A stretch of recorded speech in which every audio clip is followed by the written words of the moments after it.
Alright, hello folks, and welcome to another Thoughts on. This one, okay, for people that want to give this movie praise or, oh, it's a new take on home invasion films. I mean, it's Don't Breathe a little bit in the aspect that it's, thieves coming into these people's home, elderly people's home, and pretty much trying to get money. And pretty much stuff goes awry and stuff happens. um there wasn't really anybody to root for, and this is directorial debut by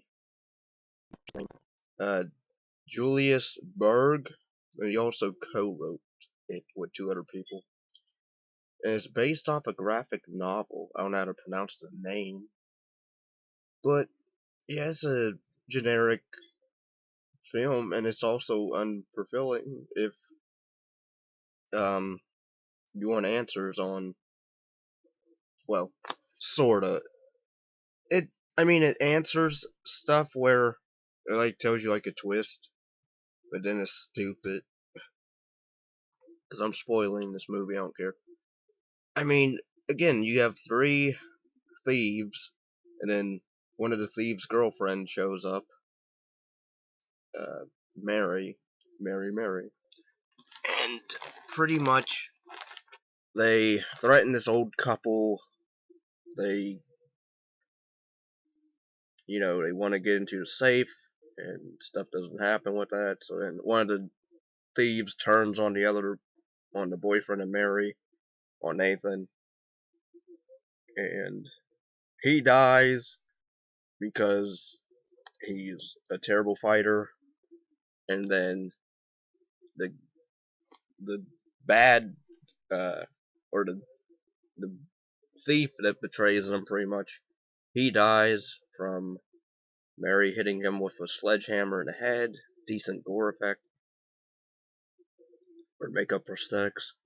And then you have this character Terry, who is useless. Like he's supposed to be like this big dumb guy, like not too bright, but he is so annoying because he like goes along with these old people. Like even though they're creepy and acting odd, especially the old lady, he's like, oh well, so and so misses so and so. I'm like, dude. And even the girl, like, at times cusses him out and is annoyed, and he's like not even bothered the fact that like she's panicking.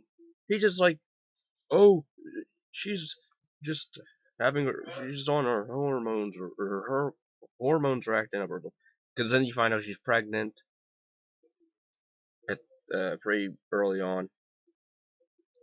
Um, and then pretty much you get some dialogue of her sister, and apparently, I guess, this Terry guy and her sister used to date, but then she disappeared or ran off. Or that's what Mary believes. But then you find out the twist, which is apparently I guess this Terry guy must have given Jane, who is Mary's sister, I guess, back when they were dating, I guess he either, let them kidnap her or whatever.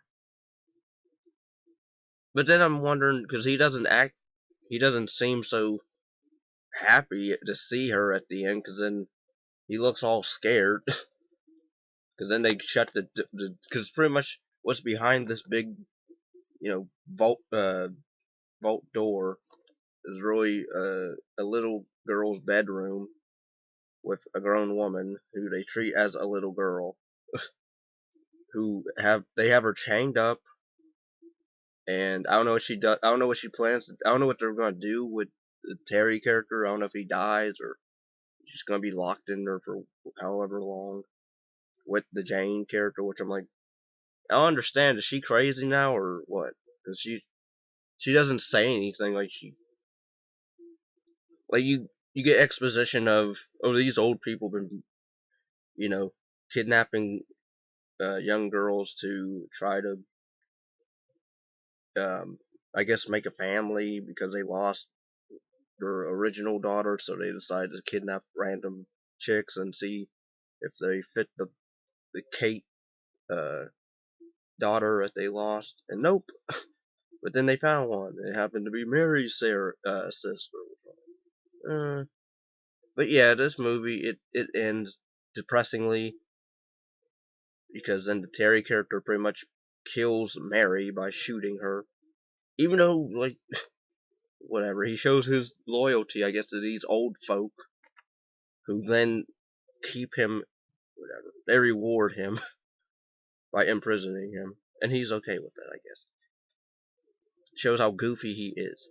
And then the movie ends with Terry's mom, who is a maid for these old folks. She's like, "Oh, I hope I see my Terry again." And then they're like, "Oh, I'm sure he'll turn up." And then the movie ends with them just hugging, and it cuts to the credits, and then I say, "Screw this movie."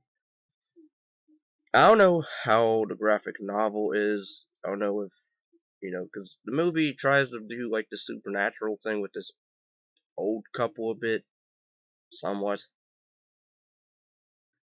but it doesn't really answer a whole lot of what they're all about. Um, but I yeah, this was a boring one. I would rather watch Don't Breathe, even Don't Breathe 2, which I saw half and then I cut it off because I was bored. But yeah, I would say Don't Breathe is a way better film because I mean the characters are a bit fleshed out, a bit more, well, somewhat tolerable more in that than here.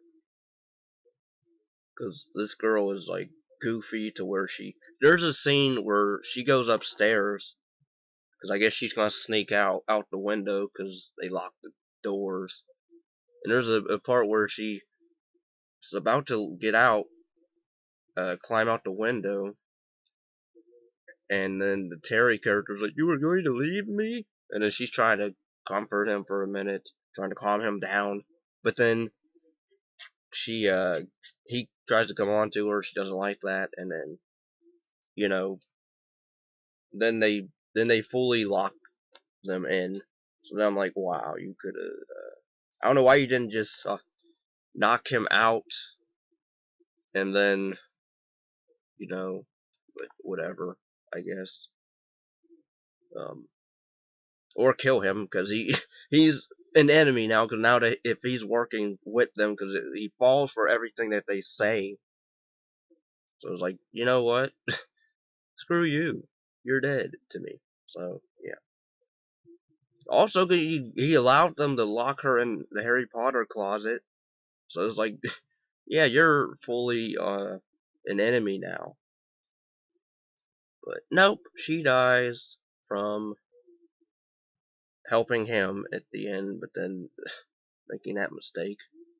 Stupid mistake. And yeah. So this movie sucks balls. The acting's fine. It's shot fine. It's edited fine. Everything's just fine, but it's just a boring movie.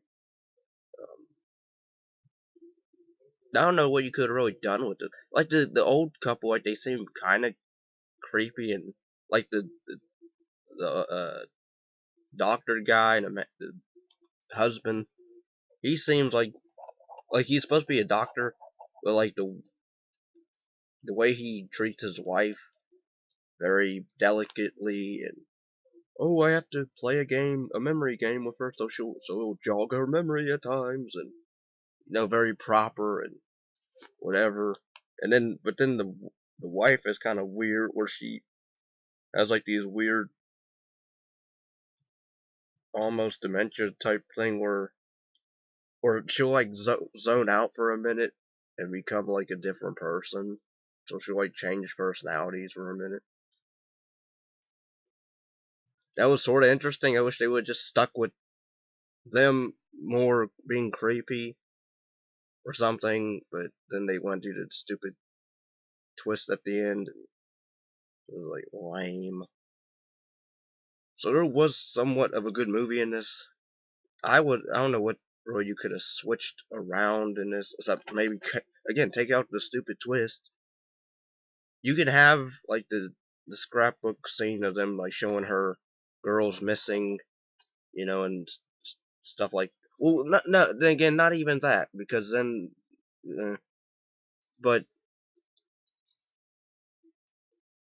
yeah, I don't know what you really could have done except like focus more on this couple, and I don't know, have the lead chick be like an actual adversary against them, and actually, why not kill them at the end? That would have been cool. She survives at the end and lives to tell another, something cool. But nope, doesn't want to do that. It ends very depressingly. So yeah, I would say skip this one because it sucked. Um, yeah, overall, just avoid it with all costs. But yeah, I hope you enjoyed this video and stay tuned for more.